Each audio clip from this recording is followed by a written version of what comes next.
Bruce Levine is a clinical psychologist living in Cincinnati, Ohio. He's the author of Common Sense Rebellion, as well as America's Depression Epidemic. He's a regular contributor to Z Magazine, Alternet, and the Huffington Post. I'm Dr. Bruce Levine. I'm a clinical psychologist in Cincinnati, Ohio. Been in practice here for over 25 years. Written a few books. Last one is Surviving America's Depression Epidemic. Prior to that was a book called Common Sense Rebellion, Taking Back Your Lives from Drugs, Shrinks, Corporations, and a World Gone Crazy. Write regularly for Alternet Magazine, Z Magazine, Huffington Post, Ecologist. My clientele is, I work with adults and families and teenagers. Probably at any given time about a third teenagers. I work with folks who are, by and large, I would call them anti-authoritarian population, although my business would diagnose them with oppositional defiant disorder or attention deficit disorder or substance abuse. What I've found is a lot of the people who end up here and are comfortable with me that they are anti-authoritarians, usually without any kind of political consciousness. And often they are rebelling with self-destructive ways, and sometimes they're rebelling in a positive, life-affirming way, and they have no validation, they have no support. But for the most part, they're folks who are feeling utterly alienated by their surroundings, whether it's a school or it's a job or it's a society, and they've got a lot of pain off of that, and without validation of their pain and support, human beings tend to react and rebel often self-destructively. So they'll just drink 12 packs all day long with their pain rather than doing something that's actually going to transform their society or culture. It's just what all of us human beings do. When we get down low enough, we get down, when we're hurting enough, we don't really act sometimes in ways that are in our best self-interest. Psychology, to become a licensed clinical psychologist, PhD, you go through graduate training, and you do not have a medical degree, which is exactly why I wanted to have it. Because if you're a psychiatrist, it means you're an MD, you're a physician. And if you're a psychiatrist and you're an MD, it's the standard of care increasingly for almost everybody who's having some difficulty in life is to medicate them, to drug them with psychotropic drugs. Whereas if you're a PhD psychologist, you can't prescribe, except in a few states. Some psychologists have fought for prescription rights, but ordinarily there isn't that kind of a legal peer professional pressure if you're a PhD psychologist to medicate everyone, whereas if you are an MD psychiatrist, there is that pressure that you're actually doing something wrong because you're not putting some kid on speed, Ritalin, amphetamines, because the kid's not paying attention to school and he's paying attention to only things he's interested in. One of the things that I see, and this is not just me, it's historians of all genuine democratic movements, whether it was the American Revolution or more recently was the populist movement, which was big in Texas and lots of other parts of the United States. And in that populist movement and in the American Revolution, you see that there were two things that people had, which they don't have so much today, psychologically. One was individual self-respect. And the second thing that you need for a democratic mass movement is collective confidence or trust in one another. And when you're living in a kind of society that breaks people's self-respect and breaks their bonds of trust with one another, it makes it much more difficult to have any kind of a democratic revolutionary movement. There's a lot of different aspects to our society and our culture that has made us feel broken or demoralized or defeated. I'll give you one example. What any psychologists should know are the famous learned helplessness experiments that a lot of them were done on dogs. So one of the most famous learned helplessness experiment was you had 3 groups of dogs. One group of dogs received no electroshock, a control group. The other 2 groups received equal amounts of electroshock. But the difference was in one group, these dogs had control over being able to stop their electroshock. And the other group, they had no control. They learned helplessness. No matter what they did, their shocks. They could not stop their shocks. They moved into passivity, into depression. And then when all these dogs were given tasks where they could just jump over a barrier to escape from their electric shock, very simple task, the ones who had learned helplessness, the ones who had learned that no matter what they do, the shocks do not go away, they did not even try to jump over the barrier. Whereas the dogs that had learned that if they used their nose to press the panel and the shocks went away, they figured out how to jump over the barrier and escape. Well, think about what people get to do every election day, national elections, presidential elections. They get to choose a Republican. They get to vote for a Republican and basically vote for unnecessary wars and corporate control. Or they get to vote for a Democrat and they vote for unnecessary wars and corporate control. Or they vote for a third-party candidate, maybe a Libertarian, maybe a Green Party, and the way it's set up is those third parties have no chance. The media makes sure they have no chance. So when they vote for those third parties, they still get a Democrat or Republican and corporate control and unnecessary wars. Or there's a fourth choice that people can make. They can choose not to vote at all, which is what a lot of people in America do. 40 to 50% in presidential elections don't bother voting. In off-year elections, it's a huge majority. People don't bother voting.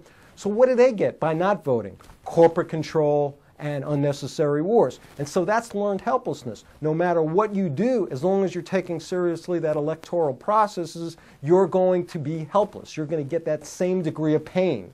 And so that's one way that people have become helpless and hopeless. They feel that there's nothing that they could do to focus on the electoral process as a way of changing, and no matter what they do, it creates just pain for them. They can't make it go away. So that's one arena. Another area and I ask myself, why is it this generation more passive than the last generation? Why is it that, for example, you had an election in 2000 where, regardless of the fact that how you feel about Al Gore, regardless of the fact that you think the guy was not much different than George W. Bush, regardless of that fact, this guy who had 51 million votes, roughly, 500,000 more than George W. Bush. They were going to have a recount in Florida, to see if he actually won that state. The politicized Supreme Court comes in, stops that recount. 51 million Al Gore voters are totally screwed. They're disenfranchised. What happens? Are the streets filled with people protesting? There's a handful here, there's 100 here, maybe 1,000 here in front of the Supreme Court. Compare that to Mexico in 2006. They also had a similar kind of election where a slightly more progressive guy got screwed out of election by a slightly more conservative guy. You had almost 3 million people on the streets. In Iran, 2009, okay, same deal. Again, those people are facing a death if they get out there on the streets. Literally, people died and got arrested and had lives ruined. You had anywhere by estimates 1 million to 3 million people out of the streets in Iran. What is it about the United States, okay, that when people get disenfranchised in their elections, that they are more helpless, more hopeless, they just give up? Well, there's a lot of reasons, and one of them, it seems clear to me in this generation, is the issue of a broken population of people on student loans. One big difference in years back when I was growing up in America here, if you were rich, you went to these wealthy institutions. If you were working class, you go to public institutions. They were free. When you walked out when you were in your 20s, which is the time in life where you're most likely to rebel and protest and demonstrate, you walk out, maybe you have no job, you have nothing to lose, but you're not worried about being saddled with a $25,000, $50,000, $100,000 debt, which is what young people are saddled with in our society. Average debt, average just for undergraduates, is over $20,000. Any kind of professional training, it moves closer to $100,000 a year.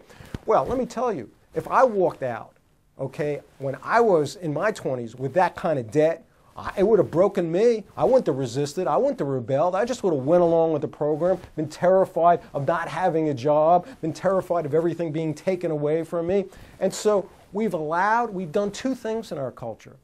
We've pushed, shamed parents to make them feel like they're horrible parents if all their kids not only don't go to school, they don't go to prestigious school, they don't go get masters, they don't get their professional training.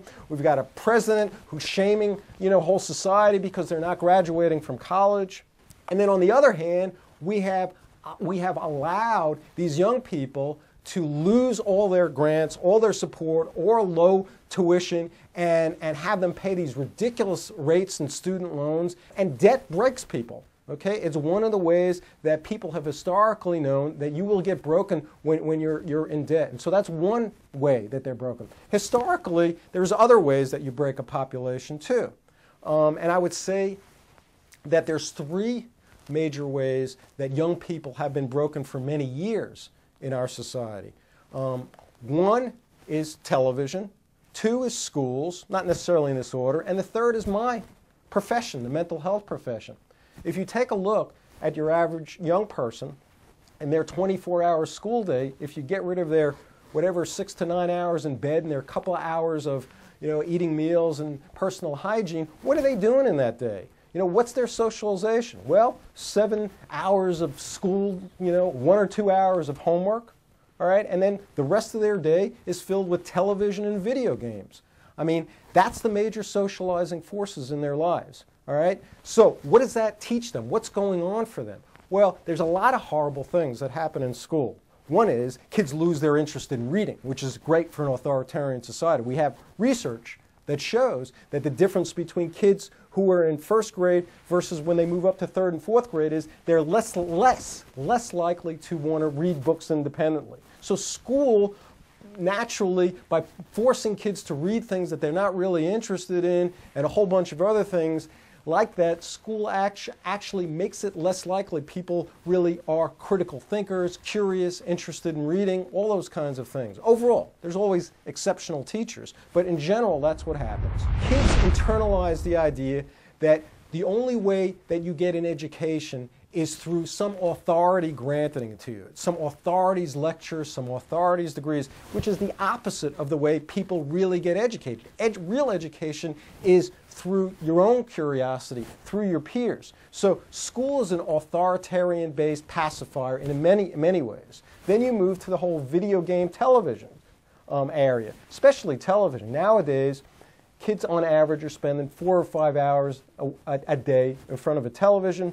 They can watch it many different ways now. Besides just watching on a television set, there's alternative mediums to be able to watch it on their laptop, on their phone. So they're watching as much and more as ever TV. What are they learning there? Well, besides they're seeing shows, the vast majority of their programming is on stations that are owned by 6 corporations in America.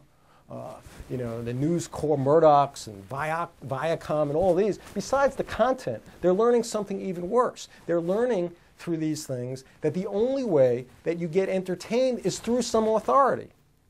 All right? And they're learning that in their video games as well. Now, the video games are not quite as pacifying as at least if they're doing it with their friends. They're not in that kind of total zombie brainwave state that they are watching television. But either way, they're learning that the way you entertain yourself is through some authority. Here you got television and you got schools, both teaching kids that your education and your entertainment is via some authority, not through yourselves. For years, kids knew that you entertain yourself. After school, you'd go out and play with your friends, and you'd figure out stuff to have some fun. You didn't need any authority to entertain you. The third area that kids, not all kids are exposed to, but the kids who are most rebellious, they get exposed to my business, the mental health profession.